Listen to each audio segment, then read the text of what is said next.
예, 베테랑에게 한 수 배워보는 시간입니다. 신의 한 수, 이제 앞으로 매주 목요일 책임져 주실 MTNW 허반석 어드바이저 나와 계십니다. 안녕하세요. 안녕하세요. 네, 위원님 반갑습니다. 네. 오늘 시장 어떻게 보시는지 궁금한데 위원님의 시장 뷰 자체도 궁금합니다. 일단 오늘 좀 하방 압력을 받아가는 모습인데 내마녀의 날이기도 하잖아요. 네. 앞으로 또 시장 어떻게 바라보세요? 지난 11월 중순 어간에 한번 신의 한 수에 출연을 한 적이 있습니다. 그때 당시에도 동일한 뷰 유지를 하고 있다라고 말씀을 드리고 유튜브에서 다시 보기를 하시면 그때도 중요한 데이터들을 말씀을 드렸습니다. 지금 고용 보고서 그리고 CPI 이런 데이터들을 업데이트해서 한 번 더 살펴볼 텐데요. 그때 당시에 말씀드렸던 내용들이 CPI, 사실 10월 달 나오는 CPI는 그렇게 기대가 되지 않았지만 11월 발표될 CPI는 기대가 됐다. 왜냐? 1년 전으로 돌아가 보면 YOY 비교치를 볼 때에 1년 전에 많이 올랐기 때문이다. 오늘도 다시 한번 짚어보면서 이제 다음 주에 있을 소비자 물가지수 어떻게 발표가 되는지 한번 살펴보도록 하겠습니다. 시장을 11월에는 허반석의 모멘텀 투자 레터에서는 캐치프레이즈를 매달 선정을 하고 있습니다. 11월에는 긴 호흡과 큰 그림의 시작점일 수 있다라는 이야기를 드리면서 11월을 시작을 했습니다. 그러면 따박따박 상승을 하면서 지난 6월 하락에서는 제가 최저점에서 포기하지 마시고 코스닥 기준으로 800포인트는 보셔야 됩니다라는 말씀을 드렸고, 그리고 지금 9월 하락에서는 적어도 750포인트는 보고서 우리의 방향성과 포트폴리오 리밸런싱을 고민해 보시자라고 말씀을 드렸습니다. 안타깝게도 한 750은 도달하지 못했지만 그래도 746선까지는 회복이 나왔던 우리의 시장입니다. 최근 연속해서 외국인들의 매도가 없었는데 지금 4거래일 연속으로 외국인들의 매도세가 좀 나오고 있습니다. 그래도 그나마 긍정적인 요인들로 본다면 외국인들의 매도 규모가 차츰차츰 줄어가고 있다라고 보실 수 있을 것 같고요. 그 반대급부로 개인들의 매수세도 있었지만 시간이 흐르면 흐를수록 오늘까지 개인들의 매수세도 차츰차츰 줄여나가고 있다는 모습 체크를 할 필요가 있겠습니다. 그리고 거래량도 굉장히 중요하겠죠. 거래량, 거래 대금인데요. 우리 시장이 지금까지 동시만기를 앞두고 조정을 받고 있습니다. 그런데 거래 대금, 거래량을 한번 살펴보면요. 꾸준하게 줄어들고 있죠. 오늘도 3조 5천억 원 밖에 되지 않고 있습니다. 코스피 시장에서. 그러면 거래량을 동반한 수급과 거래량을 동반하지 않은 수급의 신뢰도를 얼마나 평가할 수 있을까를 한번 고민해 보시면 좋을 것 같습니다. 오늘 내마녀의 날이기 때문에 장 마감 무렵에 오히려 변동성이 조금 더 커질 수는 있습니다. 그런데 오늘 이 신의 한 수 시간을 통해서 제가 바라보고 있는 시장에 대한 뷰를 보시면서 오늘 마감 때 나는 어떤 대응을 해볼까? 혹 내일부터 나는 어떤 포지션으로 시장을 대응해 볼까에 대한 마음가짐과 시장에 대한 방향성을 한번 정립해 보시면 좋을 것 같습니다. 지금까지 시장의 불안 요소는 어떤 게 있었을까요? 시장의 불안 요소는 고용이 너무 강하다. 고용이 너무 좋다. 그러면 이것이 바로 연준의 긴축의 재료로 활용이 됐었습니다. 고용, 시장이 버틸만 하니까 연준은 그러면 공격적인 긴축과 금리 인상을 지속할 수 있다라고 하면 달러 강세와 국채금리 강세가 나오면서 기술주, 나스닥 중심의 하락 패턴이 나왔습니다. 지금까지 시장의 우려는 그거였어요. 시장이 견딜만 하다? 연준이, 파월이 정말 매파적으로 나올 것 같아. 그러면 우리 위험자산, 투자 심리는 더 조그라들고 위축될 거야 라는 것이 시장의 염려였습니다. 그런데 어느 순간 파월이 지난 연설을 통해서 최종 금리는 더 높게 가져갈 수 있고 하지만 금리 인상 속도는 느리게 가져갈 수 있다라는 이야기를 했습니다. 그러자 시장이 막 환호를 하면서 이면으로는 CPI와 FOMC 회의와 다음 주 미국의 동시만기를 앞두면서 하나의 주제를 가지고서 가운데다 딱 갖다 놓기 시작했습니다. 그것이 바로 경기 침체입니다. 디플레이션, 경기 침체인데 이 모습이 뭐냐? 다시 고용 지표가 좋게 나오니까 똑같은 현상이 나옵니다. 고용이 좋아? 그러면 긴축을 강화할 수 있을까? 그런데 파월이 그 최종 금리는 더 높게 가져갈 수 있지만 금리 인상 속도는 늦춘다고 했잖아. 그럼 고용이 좋은 게 아닌가? 좋은 게 맞나? 굿뉴스가 굿뉴스로 작용할 때가 있고 배드뉴스가 굿뉴스로 작용할 때가 있고 똑같은 사안을 놓고서 시장이 오락가락하기 시작했습니다. 하나의 변곡점 그리고 피봇이라고 얘기하는 것이 하나하나 나오기 시작을 하니까 심지어는 장단기 국채금리의 역전차가 심화되면 심화될수록 이것은 바로 경기 침체의 전조 형상이다라는 이야기가 오늘도 나오고 있죠. 10년물과 2년물의 차이, 10년물과 3개월물의 차이, 심지어 30년물과 3개월물의 역전까지도 나왔다라고 하니까 이것은 이미 경기 침체에 들어간 것 아니냐라는 이야기가 나옵니다. 그런데 하나의 측에서는 또 이런 이야기를 하죠. 장단기 금리 차가 확전되고 역전이 확장되고 있는 모습들이 오히려 인플레이션의 완화의 증거일 수도 있다라고 하는 하나의 소수 의견이 나오기 시작을 했습니다. 그러면 이제부터는 일자리를 먼저 한번 체크를 해보면 좋을 것 같습니다. 일자리부터 CPI까지 한 번에 좀 살펴볼게요. 지금 준비된 화면을 보시면 빨간 색깔 라인은 일자리입니다. 지금 여기에 사람이 필요합니다라고 하는 일자리고요. 그리고 파란 색깔 라인은 노동 가능 인구입니다. 이것은 미국의 인구 통계국에서 발표한 자료인데요. 지금 최근의 자료를 보면 이렇습니다.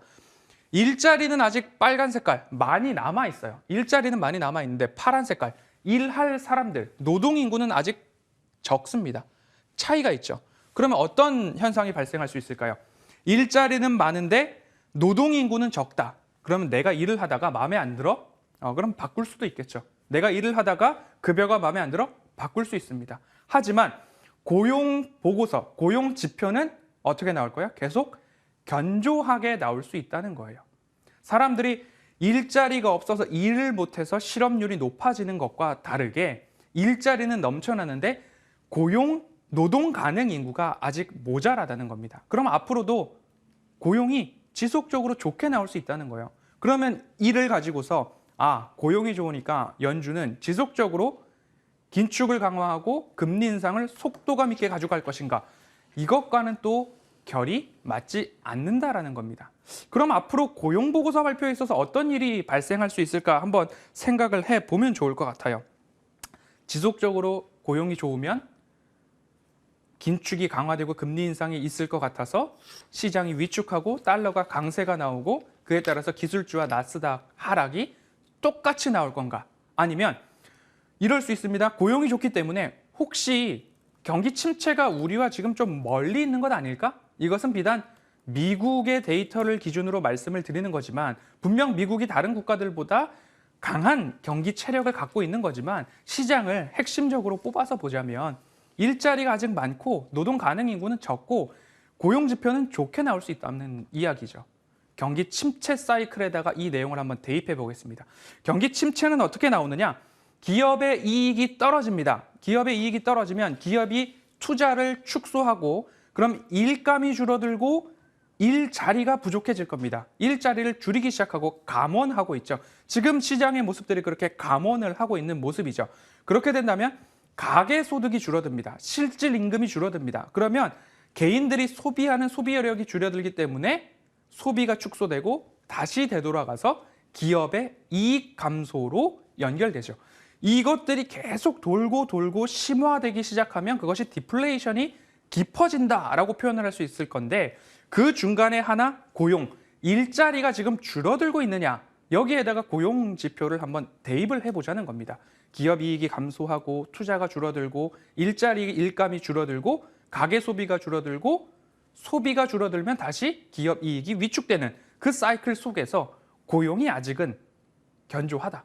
화면에서 보는 것처럼 일자리가 아직은 많이 남아 있다. 그러면 어느 순간에는 시장에서 아직 고용이 견조하다라는 것은 가계 이익과 가계 소비와 기업 이익이 어느 순간에는 정점에 달할 수 있지 않을까. 플랫한 모습들 계속 지금 감원하고 있다라고 하는데 아직도 일자리가 많이 있고 노동 가능 인구보다 많기 때문에 고용이 견조하다. 그러면 시장에서 오히려 혹시나 경기 침체가 우리가 생각했던 것보다 조금 더 멀리 있지는 않은가. 이런 시장의 피봇, 반응이 바뀔 수 있다라는 점을 한 가지 짚고 넘어가시면 좋을 것 같습니다. 예. 그럼 다음 주도 또 이벤트가 있습니다. 미국의 소비자 물가 지표 공개가 있는데요. 네. 그에 대해서 어떻게 우리 대응해봐야 될지 좀 간략하게 이야기 들어볼게요. 네. CPI에 대해서 10월부터 제가 말씀을 드렸습니다. 11월 CPI는 정말 괜찮을 거다. 왜냐? 이 표를 그대로 말씀을 드렸죠. 지금 여기 보시면 7, 8, 9, 10입니다. 7, 8, 9, 10까지 오는 데 있어서는 플랫한 월별 수치가 나와요. 기껏해야 플랫하거나 0.1%포인트가 왔다 갔다 했던 수준입니다. 그런데 10월에서 11월로 넘어가는 지난해 CPI가 나올 때는 이 구간이 0.8%포인트가 뛰었습니다. 0.8%포인트가 뛰었기 때문에 이를 YOY로 비교해서 올해 수치와 비교한다면 분명히 올해는 좀 적게 나올 것이다. 그래서 앞자리 7 나올 가능성이 굉장히 높다라고 말씀을 드렸고 우리는 앞자리 7을 확인을 했습니다. 그러면 그 다음 12월 CPI는 어떻게 될 것인가? 여기서부터 계속 오르기 시작합니다. 오를 때 0.8%포인트가 올랐고요. 여기서 여기 위로 오를 때 0.6%포인트가 오릅니다. 앞으로도 쭉쭉쭉 올라가는 모습이기 때문에 YOY 기준으로 CPI를 전망했을 때 비교치를 볼 때에는 이번 12월 다음 주에 있는 CPI도 분명 앞자리는 7이 나올 것이 분명하고 클리블랜드 나우캐스트 같은 경우에서는 7.24 또는 7.42 이런 부분까지도 전망이 좀 나오고 있는 상황이기 때문에 CPI는 지속적으로 둔화의 추세를 이어갈 것이다. 그러면 어떻게 시장은 반응을 하죠? 인플레의 완화가 나오고 있다. 그리고 연준이 말하고 있는 것처럼 인플레, 물가가 좀 잡히기 시작을 하면 우리는 금리 인상 속도를 좀 줄여갈 수 있다라는 취지가 이어질 수 있다라고 한번 생각을 해보시면 좋겠습니다. 그러니까 CPI의 둔화가 나타난다, 인플레 정점이 나타났다, 그리고 금리 인상 속도 조절에 대한 것들이 다시 시장에 돌기 시작한다면 어찌 보면 가장 큰 변곡의 피크는 우리 시장 기준으로는 오늘이 될 수도 있다라고 이해를 해보셔도 좋을 것 같습니다. 그럼 이 상황에서 정말 수익 낼 수 있는 종목들 찾기가 너무 어렵습니다. 위원님께서는 어떤 업종 그리고 어떤 종목에 집중을 하고 계세요? 네, 지난 시간에 자산주에 대해서 말씀을 드렸습니다. 가치주, 자산주, 그리고 펀더멘털이 탄탄한 기업 DI 동일에 대해서 말씀을 드렸는데요. 동일한 맥락을 좀 이어가고 싶습니다. 여전히 우리는 금리 인상기에 위치해 있기 때문에 현금 유보량이 많은 기업들, 그리고 영업이익이 분명히 흑자 지속인 기업들을 좀 보셔야 된다. 오리온홀딩스, 기아, 롯데정밀화학, DB하이텍, 영업무역, 휴마시스, 서희건설이나 골프존 인탑스까지도 코스닥, 코스피 시장에서 각각 살펴볼 수 있을 텐데 가장 중요한 요인은 무엇이냐? 그 기업이 흑자여야 하고 그 기업의 부채 비율이 낮아야지만 이자 지급 비용 감당이 스스로 될 수 있는 기업입니다. 그러면 외부에서 자금 조달이 없더라도 이겨낼 수 있다. 지금 금리 인상기를 잘 헤쳐나갈 수 있는 기업으로 일단은 분류해 볼 수 있다라고 이해해 보시면 좋겠습니다. 그럼 종목은 어떤 종목을 탑픽으로 바라보세요? 네, 오늘은 영원무역을 좀 가지고 왔습니다. 영원무역 같은 경우에는 스포츠 브랜드, 글로벌 스포츠웨어 OEM 1위 기업이죠. 그런데 스포츠웨어가 조금 침체 분위기, 미국에서도 중국에서도 중국은 거차오라고 해가지고 자국산 브랜드를 이용하겠다라는 이야기가 나오면서 조금 침체를 겪지 않았나라는 생각이 듭니다. 그러면 미래 먹거리를 준비한 기업인지 아닌지를 구분할 필요가 있을 것 같아요. 영업무역은 스캇이라고 하는 스위스 고급 자전거 브랜드 스캇을 인수를 했습니다. 그리고 지분을 많이 늘려놨습니다. 그렇기 때문에 그곳에서 수익과 캐시카우가 방어가 되고 있는 상황이기 때문에 영업무역은 스포츠 브랜드를 넘어서서 이제는 자전거 관련된 쪽에서도 이익이 많이 나고 있는 기업이다라고 보시면 좋을 것 같고요.